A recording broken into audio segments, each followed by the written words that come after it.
সোজা করো।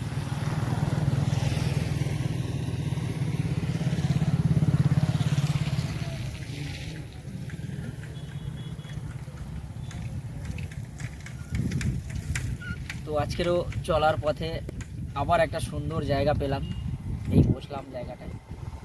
মানে খুবই সুন্দর ফাঁকা জায়গা। মানে এখান থেকে তোমরা যদি যাতায়াত করো, যেতে থাকো, যাওয়ার সময় এরকম বসার জায়গা আছে, এরকম সব পরপর খুব সুন্দর। এগুলো দেখা কত সুন্দর ভেরিটা, মানে ভেরিগুলো দেখা তো সুন্দর। ভেরি এদিকে ঘোরা আমার দিকে, এত সুন্দর, মানে এখানে সুন্দর হাওয়া, মানে এখানে বসলে এত সুন্দর হাওয়া। এখানেও গাছ আছে, বসার জায়গা, এদিকটা ফাঁকা পেলাম তাই বসলাম। আর এই যে রাস্তাটা দেখো খুব সুন্দর, এদিকে ভেরি, এদিকে দেখো, এদিকটা পুরো ভেরি, এদিকটাও ভেরি। এই যে লোকেশনগুলো আজকে তোমাদের বলি। আগের দিন একটা লোকেশন দিয়েছিলাম, ওটা হলো হাড়োয়ার মধ্যে, ওটা হলো হাড়োয়া মানে কুলটি খাল পেরিয়ে কামারগাতি যেতে যে রাস্তার পরে ওইখানে একটা জায়গা। আজকে যেটা দিচ্ছি এটা হলো শঙ্করপুরের, মানে ভাঙড়ে যাওয়ার যে রাস্তা, শঙ্করপুর পেরিয়ে যে ফাঁকাটা পড়ে জলকার, সেই জায়গাটা। মানে এইসব লোকেশনগুলো খুবই সুন্দর। এখানে খুব জনপ্রিয়তা, মানে বিকালে করে আসলে বুঝতে পারবে প্রচুর লোকজন এখানে থাকে।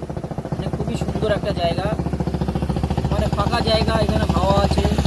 মানে যে গরমের ওয়েদার, মানে বাড়ি থেকে থাকলে গরম, যেটা গরম থেকে বাঁচার জন্য এখানে একটু আসে সবাই, ঘুরে দাঁড়ায়। এখানে অনেক দোকানও আছে খাওয়া দাওয়ার জন্য, খুবই ভালো। কিংবা এরকম যে মেঘলা ওয়েদারে এখানে বসলে ভালো লাগছে, বিকালের ওয়েদারটা খুব সুন্দর। হাড়োয়ার মোটামুটি প্রচুর ভালো ভালো এরকম লোকেশান আছে, হয়তো সবাই জানে না। তা এই যে আজকে এখান থেকে যাচ্ছিলাম বলে একটু বসলাম, একটু ভিডিও করছি, তোমাদেরকে দেখাচ্ছি। আর এখানকার যেতে যেতে একটু ভিডিও করব, দেখবে কত সুন্দর লাগে পুরো রাস্তাটা। মানে এই যে ভিউটা খুব সুন্দর। আসবে যারা চেনো না তারা আসবে, এখানে বসবে, ভালো লাগবে। আরও বহুত এরকম লোকেশান আছে হাড়োয়াতে, আস্তে আস্তে সব তুলে ধরবো, তোমাদেরকে দেখাবো, তোমরা দেখবে। আজকের এই পর্যন্ত।